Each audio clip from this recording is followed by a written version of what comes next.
हमारे लिए सबसे महत्वपूर्ण है हमारी आत्मा। आत्मा के बगैर हमारी कोई हस्ती नहीं। आत्मा के बगैर ये शरीर मिट्टी हो जाता है। संसार में जितनी भी प्रजातियां हैं उन सब में सबसे सर्वोपरि आत्मा ही है।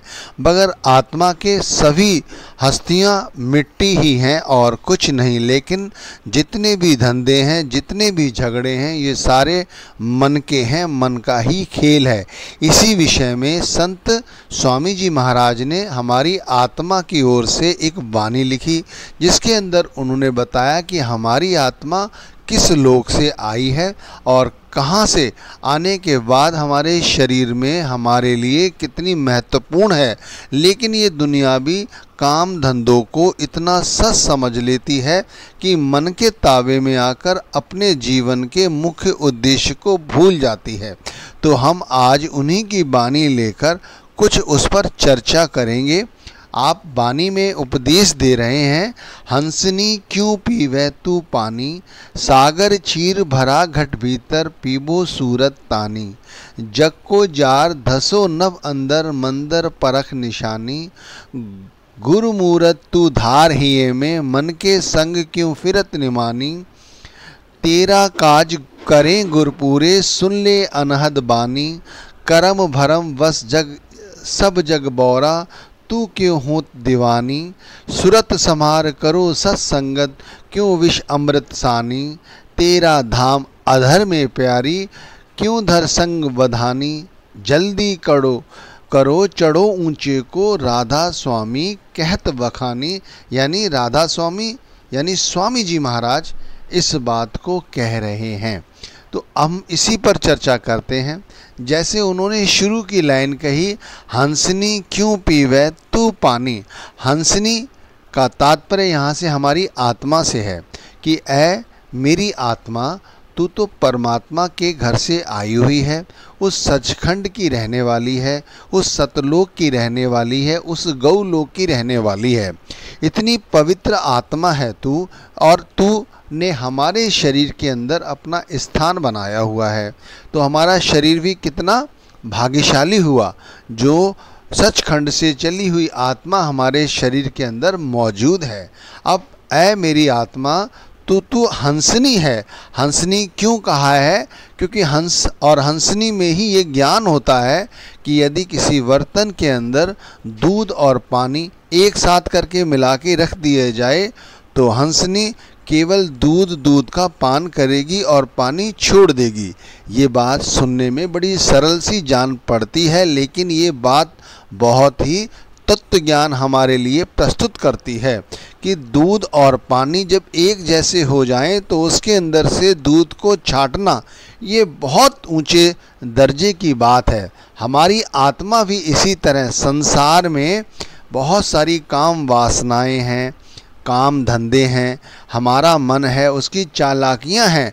तो हमारी आत्मा उसी हंसनी की तरह है जो दूध का पान करेगी और पानी को त्याग देगी। लेकिन हमारी आत्मा ने मन का साथ ले लिया है, या ये कहा जाए कि हमारी आत्मा को मन ने इस कदर भ्रमित कर दिया है कि वो संसार के पानी को पी रही है, दूध को छोड़ दिया है। इसीलिए तो सांसारिक धंधों में, सांसारिक रिश्तों में, सांसारिक कार्यवाहियों में इस कदर उलझी हुई है कि ये अपने मूल तत्व को नहीं पहचान पा रही है कि तू कहाँ से आई है।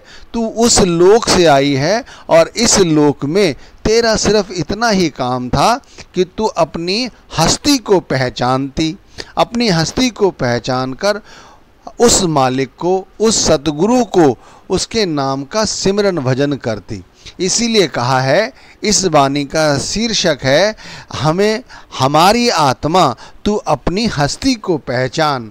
हंसनी की तरह तू इस संसार के पानी को मत पी, तू तो अमृत को पी, तू तो दूध को पी और इस 84 लाख जिया जून से यहाँ से हमेशा मुक्ति के लिए प्रार्थना कर, और ये तू ही कर सकती है और कोई नहीं कर सकता। इसीलिए हंसनी क्यों पीवे तू पानी, संसार में तू मत उलझ मेरी आत्मा, तू सचखंड की रहने वाली है, इसलिए सतगुरु के उपदेश को सुन। आगे कहते हैं, सागर चीर भरा घट भीतर पाबो सूरत तानी। हमारे शरीर के अंदर कहा गया है कि सारे खंड ब्रह्मांड हैं, सारे सरोवर हैं, सागर हैं। कहा गया हमारे अंदर तो अमृत का एक सागर बह रहा है।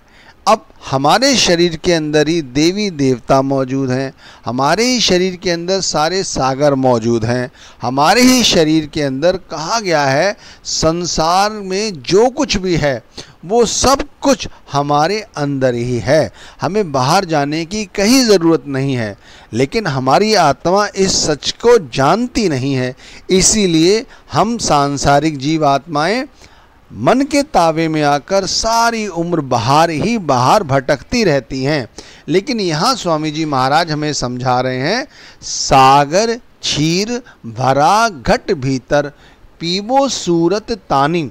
तुम अपनी आत्मा को पहचान लो और अपनी आत्मा को पहचान कर सारी जिंदगी पीबो सूरत तानी, सारी उम्र उस परमेश्वर के साथ सद्गुरु द्वारा दिए गए नाम के साथ जुड़कर सिमरन भजन को अपनाते हुए इस 84 लाख की जिया जून से हमेशा के लिए मुक्ति प्राप्त कर सकती हो। हे आत्मा, तू उस लोक की रहने वाली है।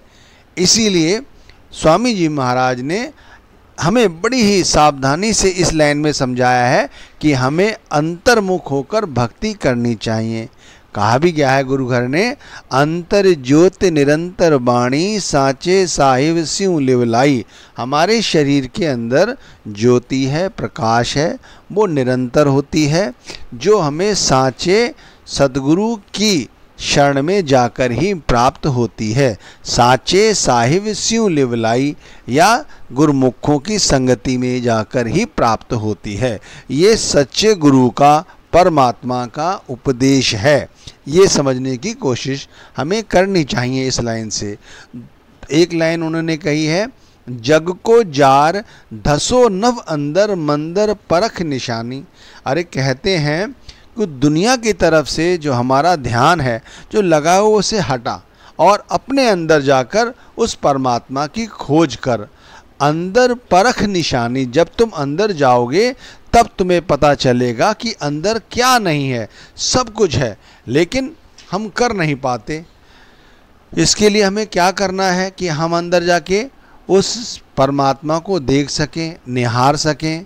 तो कहते हैं, गुरु मूरत तू धार हिये में मन के संग क्यों फिरत निमानी। आप कहते हैं गुरु की मूरत तू हृदय में धार लो।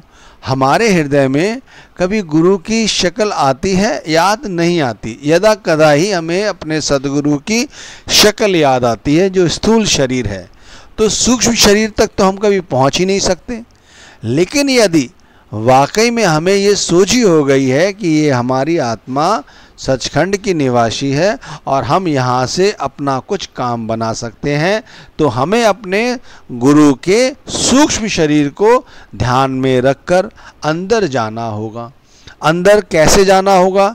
हम नाम का जब सिमरन करते हैं उसके साथ अपनी आत्मा को जोड़ते हैं। जैसे बताया गया, आत्मा के ही विषय में बात कर रहे हैं, तो 10वें द्वार पर एक खिड़की हमारे अंदर की तरफ खुलती है और जब वो अंदर की तरफ जाती है तब हमारी वहाँ पर संभाल करता है सदगुरु सूक्ष्म रूप से। सूक्ष्म रूप क्या है? ये नाम ही सूक्ष्म रूप है।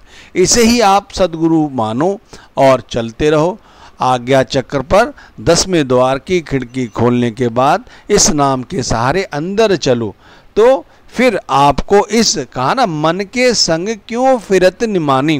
तो इस मन के ताबे में आकर जो हम इन 9 द्वारों के जरिए यहीं घूमते रहते हैं, वो हमारा हमेशा हमेशा के लिए घूमना बंद हो जाएगा। आगे कहा, तेरा काज करें गुर पूरे सुन ले अनहद बानी।